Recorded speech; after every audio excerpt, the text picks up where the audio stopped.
बदलते रिश्ते हा प्रेमाचे बदलणारे रंग दाखवणारा जितेंद्र रेनॉरॉय ऋषी कपूर यांच्या प्रमुख भूमिका असलेला चित्रपट 3 नोव्हेंबर 1978 रोजी प्रदर्शित झाला होता.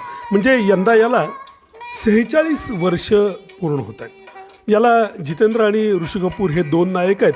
मात्र यातला खलनायक कोण हे सर्वात शेवटी समजतं. लक्ष्मीकांत प्यारेलाल यांच्या संगीतबद्ध केलेली अतिशय सुंदर अशी गाणी ह्या चित्रपटाचं एक महत्त्वाचं वैशिष्ट्य.